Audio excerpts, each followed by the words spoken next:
दोस्तों आज आईपीएल का चौथा मुकाबला राजस्थान रॉयल्स और सनराइजर्स हैदराबाद के बीच खेला गया। वही दोस्तों जब टॉस की बारी आई तो सनराइजर्स हैदराबाद के कप्तान भुवनेश्वर कुमार ने टॉस जीतकर पहले गेंदबाजी करने का फैसला किया था। वही जब टॉस हार कर राजस्थानी की टीम बल्लेबाजी करने आई तो हर बार की तरह एक बार फिर विस्फोटक और खतरनाक बल्लेबाज जोस बटलर और जोशीले यशस्वी जायसवाल ओपनिंग में बल्लेबाजी करने आए और जैसे कि राजस्थान की टीम ने इन दोनों ही बल्लेबाजों से ओपनिंग में अच्छी शुरुआत की सोची थी, ठीक वैसा ही इन दोनों बल्लेबाजों ने अपनी टीम को शानदार शुरुआत दिलाई। जहाँ दोस्तों जोस बटलर और यशस्वी जायसवाल ने शुरुआत से ही हैदराबाद की गेंदबाजों की जमकर धुनाई करी। दोनों ही बल्लेबाजों ने मिलकर हैदराबाद का ऐसा कोई भी गेंदबाज नहीं होगा जिसकी पिटाई इन्होंने शुरुआत में नहीं करी होगी। दोस्तों आप इन दोनों की खतरनाक बल्लेबाजी का अंदाजा इसी बात से लगा सकते हैं कि इन दोनों ही बल्लेबाजों ने सिर्फ 4 ओवर में 60 रन कूट दिए थे। खासकर दोस्तों जोस बटलर ने अपने तूफानी अंदाज में हैदराबाद के गेंदबाजों का जमकर कुटाई करते हुए होश उड़ाकर रख दिया था। पहले गेंद से सिर्फ जोस बटलर का शो चल रहा था जिसमें आंधी में पूरी हैदराबाद की टीम उड़ गई। दोस्तों जोस का साथ जायसवाल ने दिया। जोस छक्कों में डील कर रहे थे तो मौका मिलते ही जायसवाल भी चौका मारकर दोनों तरफ से सनराइजर्स के गेंदबाजों को धो रहे थे। दोस्तों हैदराबाद की कोई भी गेंदबाज इन दोनों की खतरनाक जोड़ी को नहीं तोड़ पा रहा था। कप्तान भुवनेश्वर कुमार इन दोनों की जोड़ी को तोड़ने के लिए अपने हर गेंदबाजों का इस्तेमाल कर रहे थे। दोस्तों हैदराबाद का जो भी गेंदबाज गेंदबाजी करने आ रहा था सिर्फ चौके और छक्के ही खा रहा था। जोस बटलर की खतरनाक और तूफानी बल्लेबाजी का अंदाजा आप इसी बात से लगा सकते हैं कि सिर्फ 20 गेंदों में ही जोस बटलर ने 50 रन कूट दिया था और हैदराबाद की टीम में पूरी तरह से अपनी दहशत बना दिया था। तो वही यशस्वी जायसवाल भी इस दौरान सिर्फ 13 गेंदों में ही 30 रन कूटकर राजस्थान टीम के स्कोर को सिर्फ 6 ओवर में 85 रनों के पार पहुंचाकर पावर प्ले को पूरी तरह से अपने नाम कर लिया।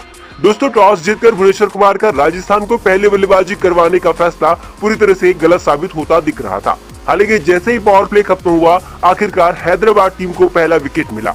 जी हां, हैदराबाद की टीम ने पावर प्ले के बाद पहला विकेट हासिल करने में कामयाब हुई और सबसे बड़ी मछली को जाल में फंसाया।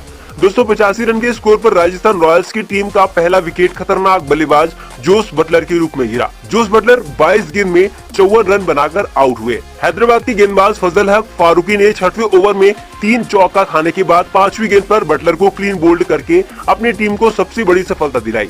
दोस्तों आपको बता दें बटलर ने अपनी पारी में 7 चौके और 3 छक्के उड़ाए और हैदराबाद की गेंदबाजों की पूरी तरह से गुर्दे ही उखाड़ कर रख दिए। दोस्तों बटलर को आउट करके हैदराबाद टीम को सबसे बड़ी सफलता तो मिली लेकिन उन्हें राहत नहीं मिली क्योंकि दूसरे ओपनर बल्लेबाज यशस्वी जायसवाल का बल्ला रुकने का नाम नहीं ले रहा था और उनका साथ देने के लिए खुद विस्फोटक बल्लेबाज और कप्तान संजू सैमसन बल्लेबाजी करने आए थे। दोस्तों संजू ने भी जोस बटलर की तरह पहले ही गेंद से सनराइजर्स के गेंदबाजों पर अटैक करना शुरू कर दिया। वे रनगति को कम करना नहीं चाहते थे इसलिए हर गेंद पर बड़ा शॉट खेल रहे थे।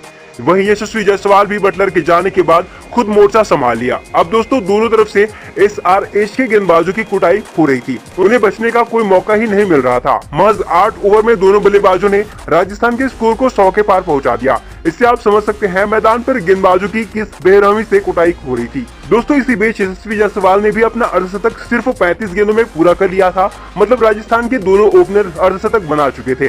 दोस्तों राजस्थान की ये जोड़ी भी हैदराबाद टीम को गहरा जख्म दे रही थी। आरआर का स्कोर रॉकेट की तरह भाग रहा था। 12 ओवर में ही टीम ने 140 रन का आंकड़ा पार कर लिया था। ऐसे में हैदराबाद को इस खतरनाक होती जा रही जोड़ी को तोड़ना बेहद जरूरी हो गया था। दोस्तों एक बार फारूकी ने यशस्वी जायसवाल को मयंक अग्रवाल के हाथों कैच आउट करवाकर SRH को दूसरी बड़ी सफलता दिलाई। जायसवाल ने 54 रन बनाए। दोस्तों जायसवाल को आउट करने के बाद हैदराबाद की टीम ने थोड़ी वापसी करी जब राजस्थान के 2 बड़े विकेट देवदत्त पैडिकल और रियान पराग को जल्दी आउट करने में कामयाब हो गए। देवदत्त पैडिकल को जहां उमरान ने सिर्फ 2 रनों पर बोल्ड कर दिया तो रियान पराग को नटराजन ने 6 रनों पर कैच आउट करवाकर राजस्थान को 170 रनों पर चौथा झटका दिया। हालांकि दोस्तों 2 विकेट गिरने के बाद भी संजू ने अपने तूफान को रोका नहीं और कप्तानी पारी खेलते हुए सिर्फ 32 गेंदों में 55 रन कूट डाले। इस तरह राजस्थान की पारी में ये तीसरा अर्धशतक लग गया। दोस्तों संजू ने अपनी पारी में 4 छक्का और 3 चौका उड़ाए।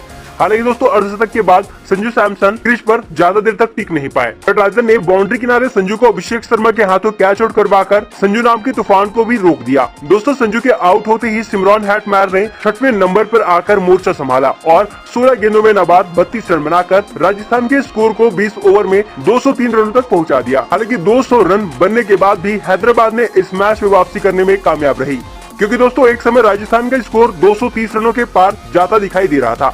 लेकिन हैदराबाद ने अंतिम 10 ओवर में सिर्फ 80 रन दिए, जिसकी वजह से स्कोर 203 रनों पर रुक गया। वही अब इस मैच को जीतने के लिए हैदराबाद को 204 रन बनाने थे, जो आसान नहीं होने वाला था। वही दोस्तों 204 रनों के बड़े टारगेट का पीछा करने उतरी हैदराबाद की शुरुआत बेहद सनसनी तरीके से हुई। राजस्थान के लिए पहला ओवर करने आए न्यूजीलैंड के घातक गेंदबाज डेन बोल्ट ने पहले ओवर में ही हैदराबाद का नट बोल्ट टाइट कर दिया। जहां दोस्तों बेहद घातक गेंदबाजी करते हुए बोल्ट ने पहले ओवर में ही हैदराबाद को 2 बड़ा झटका दिया। दोस्तों हैदराबाद की टीम का खाता भी नहीं खुला था और 2 विकेट गिर चुके थे। इससे आप समझ सकते हैं बड़े लक्ष्य का पीछा करते हुए कितना सनसनी शुरुआत हैदराबाद की हुई थी। दोस्तों बोल्ट ने अभिषेक शर्मा को शानदार यार्कर से तीसरी गेंद पर बोल्ड करके पहला झटका दिया। वही अभिषेक शर्मा के बाद बल्लेबाजी करने आए राहुल त्रिपाठी को भी स्लिप में जेसन होल्डर के हाथों कैच करवाकर एक ही ओवर में बिना कोई रन दिए 2 बड़े झटके दे दिए। दोस्तों हैदराबाद के मैदान में पूरी तरह से सन्नाटा छा गया था, क्योंकि उनकी घरेलू टीम का हाल बेहद खराब हो चुका था। हैदराबाद की हार पहले ओवर में ही लगभग तय हो चुकी थी, क्योंकि 204 रनों के पहाड़ के लिए विस्फोटक शुरुआत की जरूरत थी, लेकिन वो विस्फोटक शुरुआत हैदराबाद ने नहीं बल्कि राजस्थान ने कर दी।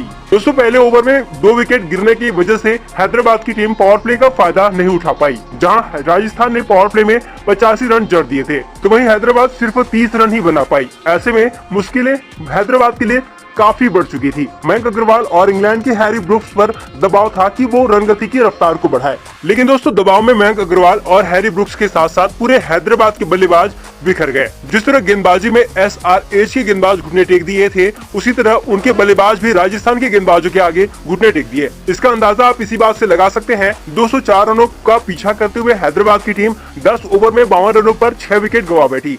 2 बल्लेबाज जहां अपना खाता भी नहीं खोल पाए, तो वहीं 13 करोड़ के हैरी ब्रुक्स सिर्फ 13 रन ही बना पाए। वहीं न्यूजीलैंड के ग्लेन फिलिप्स भी 7 रन बनाकर चलते बने। सिर्फ मयंक अग्रवाल ने लड़ने की हिम्मत दिखाई और 27 रन बनाए, जबकि बाकी के बल्लेबाजों ने हैदराबाद की लूटियां डुबो दी। दोस्तों तारीफ करनी होगी राजस्थान टीम की और उनके कप्तान संजू सैमसन की, जिन्होंने बल्लेबाजी भी शानदार करी और कप्तानी में भी अपनी चाल से हैदराबाद को मात दे दी। भूमि की हैदराबाद राजस्थान के आगे टिक ही नहीं पाई और उन्हें एक बड़े हार का सामना करना पड़ा।